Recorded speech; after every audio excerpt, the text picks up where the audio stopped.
Aw, man, James Gunn nerfed it. And by the way, I know that some diehard Gunn fans defend everything that the man does, but I'm real curious if you can defend this is the follow-up to the really incredible episode 6. I mean, come on. And by the way, I knew this episode was going to be weak as soon as I saw that he didn't direct it. I was like, oh man. And I'm not saying it was a bad episode. It certainly had its moments, but Gunn totally glossed over the whole Earth X situation. I mean, wow. Really only making the point that maybe our two worlds aren't so different. I understand the point that he's trying to make, but come on. And then also, maybe everyone on Earth X is trying their hardest. Give me a break. Like when Chris was trying to defend his dad, being like, no, he's okay. It's like, look, no matter what he might call himself or what he might say that his beliefs are, right? He's a superhero who decided it was easier to fight lower level crime rather than take on, I don't know, the Nazi leadership or try to free all the people of color. Like, Vigilante, the Earth X Vigilante knows that the top trio is evil.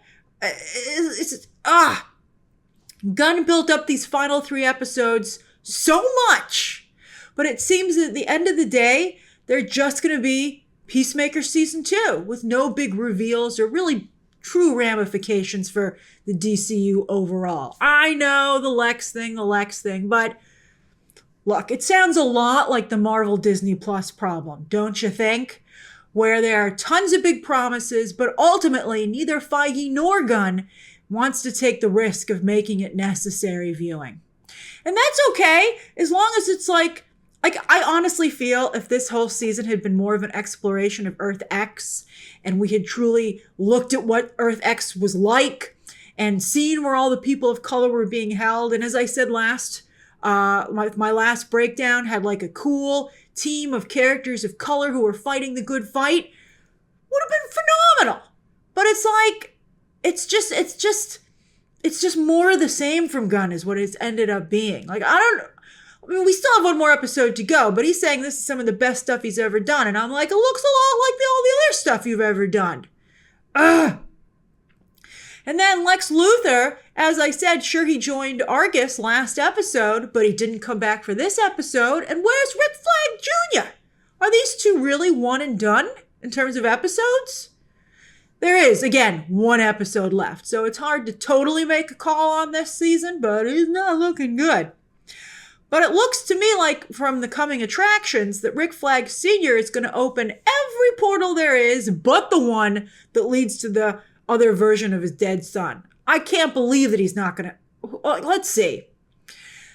So I think when they're going from dimension to dimension, that's where we're going to get some of the fun surprise cameos that there are rumors going around about, right? But now I'm kind of worried they're going to be real quick, like open and close the door quick. Like you're just going to see Booster. I haven't heard anything about any of the other cameos, but some of you are saying maybe we'll see Booster Gold. Is he just going to like fly by for a second? I mean, and then what are they going to do? Is it going to be multiverse rules where they're like, well, that's not going to be our Booster Gold, but it's just a fun little moment for us to have him there. It feels like suddenly, it seemed like James Gunn had learned so much from Marvel's mistakes. And then in one episode, you're like, wait a minute. Did you actually learn absolutely nothing from Marvel's mistakes? It's really kind of weird and alarming.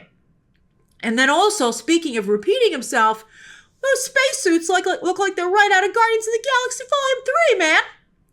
So I'm just so disappointed, not just in James Gunn and the promises that he's been making for this final 3 episodes, but in myself for believing it.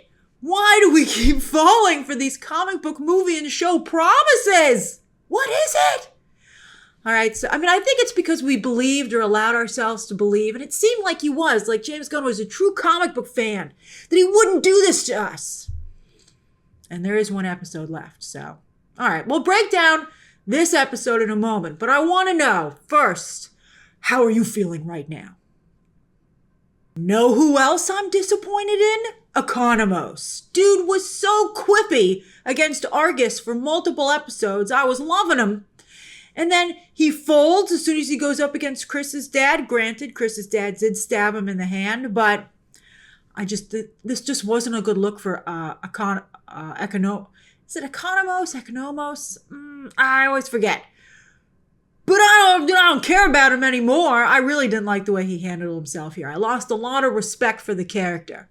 And I'd have been tempted to leave him there. When they were dragging him, like, talk about dead weight, through the house to try and get him to the portal, I'd be like, just leave him. I'm so disgusted in how he turned on his own team. Ugh. Everybody else is making an effort, Economos. All right, this other dimension truly is messed up, as Economos is the liability, but Judo Master steps up? By the way, why didn't those Nazis go around the pool? Why did they follow her into the pool? I mean, I know that James Gunn wanted to wrap up the scene quickly. More on that in a moment. But it took me out of it because it was just so stupid. I mean, maybe some of them would go into the pool. I mean, they weren't zombies, right? They weren't mindless zombies. Like, some of them you think would have gone around to get her when she was, to try and get her when she got out the other side. Like, how did they win World War II if they were so stupid? I mean, I've seen a lot of movies, and one of the defining qualities of Nazis as bad guys is that they're pretty well dressed, and they're very shrewd, which makes them good villains. All right, so the end of the last episode was so instantly iconic with Leota running from them, right? That was just an amazing shot. And so it's such a disappointment that chase sequence ended so abruptly at the beginning of this new episode. And it's also super lame that Judo Master simply read a bunch of history books in the house he was squatting in. They didn't even show us the history books. I was hoping for like a YouTube documentary that they looked up, but no, that costs money. That requires some kind of commitment. But how? I can't even get a cover of one of the history books. By the way, those jokes at Argus were so lame.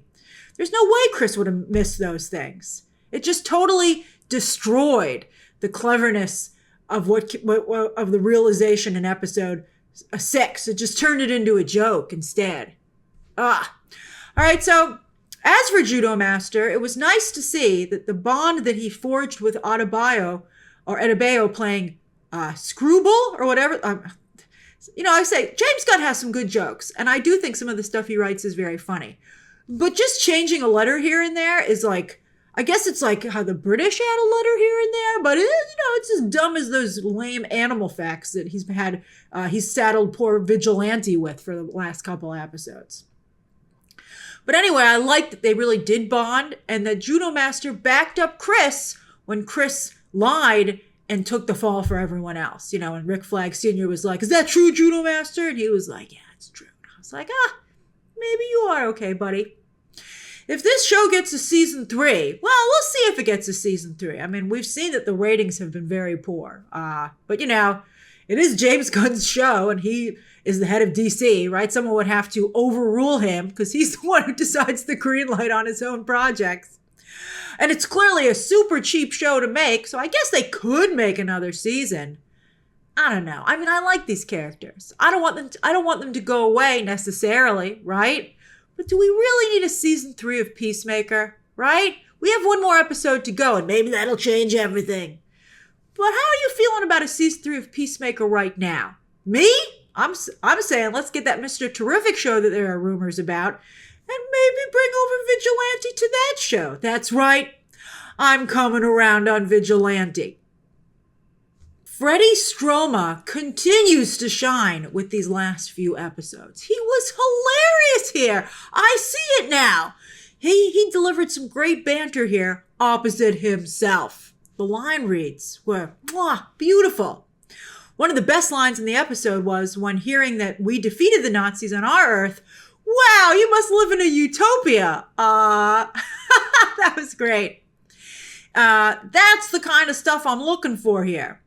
And that is like more nuanced, but without being ridiculous. Even Harcourt was shocked at how competent the other Vigilante was. He actually, by the way, when he jumped through the window and killed Chris's dad, in the name of Sons of Liberty, I gasped because I knew that was going to really turn things up to an 11. I was like, what? And also it was shocking to see Vigilante be so competent. And then Vigilante, when they were escaping, covered for the group and closed the door behind them with a kick-ass backflip kick. Oh, it was amazing. I was like, wow. It's like, see, our Vigilante, this is what you could be if you just focused a little bit. I'm also starting to come around on Harcourt, by the way. What's happening? She was right, by the way, to try and kill Keith so he wouldn't come after them. That's mob boss rules. I loved it, but she didn't have time. She got too soft. She tried to explain it to him instead of just, taking care of business. And so she missed her opportunity. But Jennifer Holland, she continues, she was only medium for a little bit, but, some of you were like, no, she's really good. And I was like, wow, I don't believe it. But I'm starting to see it here too. I think she did not only a great job again this episode, but she looked pretty great as well. I think it's the glow of finally accepting and embracing who she is, right? Violence and bad decisions, all of it. Let it roll. And it was pretty glorious to see her and Chris working in tandem, even being stupid and ridiculous in tandem as they escaped from Argus. I think they might be soulmates. I really do. But while I'm loving Vigilante and Harcourt now, Chris, who I've loved for the beginning of this season, now he's starting to get on my nerves. Like, how are we back to his self-loathing again? Wasn't that the whole point of season 1? I didn't even watch season 1, and I'm pretty frustrated to be back at square one. How do you feel if you sat through season 1? Are you like, are you kidding me? We can't backslide like this. He's getting so close to connecting with Harcourt, and he has this amazing best friend in Adebayo. This episode, by the way, the feels, baby, when they both stood up for each other when the other one wasn't even there. It was so beautiful. It was so special. They really are the best of friends. I love it. But Keith? Yeah, Keith's not dead, and he's going to be a problem. So now on Earth X, Keith is the one who's all alone with his dad and brother dead. And it seems to be warping him just as it did Chris on our Earth. It seems pretty likely he's going to come back to our Earth in the final episode. But I got to tell you, I'd be happy if I never saw Keith again. I'm sorry. He's not my brother, Chris. I didn't connect with this character. I didn't think he was written particularly well. I don't think he was performed particularly well. Never really stood out to me besides, look, I'm happy for you, Chris, that, he's okay here. But I think that if he does come back, it'll be most likely to have Chris look in the mirror or something like that and be shaken out of the funk that he's currently in, because he's sulking hardcore in prison, as we see from the scenes for next week. Chris is also probably bummed because he didn't get to bring the peace cycle back with him as he'd wanted to. That was a pretty funny line when he said, how big is the it's a doorway. Can you I don't know if the peace cycle, to be honest with you, could fit through any normal doorway. So there's your answer, Chris. But I chuckled when he asked that question. However, then the peace cycle couldn't do anything when they found themselves cornered. So leave it. I guess, again, this show is so cheap that all the accoutrement on the front of the peace cycle actually does absolutely nothing. But 2/3 of the top trio show up and take out all the witnesses, aka law enforcement. Oh, all right. So I got to do it because I hate hypocrisy. So James Gunn is making obviously a point here about dirty cops and bad law enforcement, right? When he has some of the characters say they have no problem taking out law enforcement, right? That's a very fine line to walk, and I'm not so sure the Gunn pulls it off. And then further complicating the situation is that the writer who was recently fired from DC for, not only some other comments that she made, but she also made some comments along these lines, which is part of the reason that she got fired. So she's probably wondering why she was fired, and yet James Gunn, the head of DC Films, made the exact same comment and joke. All right, so I had to point it out. All right, so anyway, it turns out that having an interdimensional portal is frowned upon on any Earth, right? Unless you have better tech, which is the case. This porn stash, by the way, I call him porn stash, but in the little post-credit sequence, that was what he was into. But yeah, I called it that he would be the guest star this week. And it was as lame as I thought it would be and went nowhere like I thought it would. But I didn't expect him to tell Rick, and what's with the new nickname for Lex Luthor? Calling him Luth? I don't like it. It's Lex, Lexi. I don't know. Luth? Nah, what do you think of Luth? I mean, I like Lex Luthor a lot, but I think we're getting a little out of control with the Lex Luthor love. Anyway, Porn Stash, well, he has the name, but I didn't remember it. Porn Stash, I mean, there's a nickname for you, Porn Stash. It's old school, but, it gets the job done. Anyway, he tells Rick Flag Sr. that Peacemaker has better interdimensional tech, or the imps did, that they stole it from. But Lex's portals could only stay open for a few seconds, whereas Peacemaker's are so stable, you can just leave them open. So looks like Argus just got a new toy and a way to seriously cheer up Rick Flag Sr. Seems he's totally forgotten about his dead son. So who are you hoping to see in some of the other dimensions? Do you think we'll get fun cameos, right? Like any A-list characters? Oh, or will only be D-list, the safe D-list characters? Maybe if we're lucky, a C-lister. Although, you know what? I'd be perfectly fine if it was all Vigilante in every dimension and he was exactly the same. It would make me actually very happy. All right, so those are my thoughts on Peacemaker Season 2, Episode 7. One more to go. Let's hope that, Episode 6 really did deliver on James Gunn's promise. So I hope that maybe I think he's directing the last one too. So let's see. Share your thoughts down below, subscribe today, and of course, as always, you can check out some more videos right now.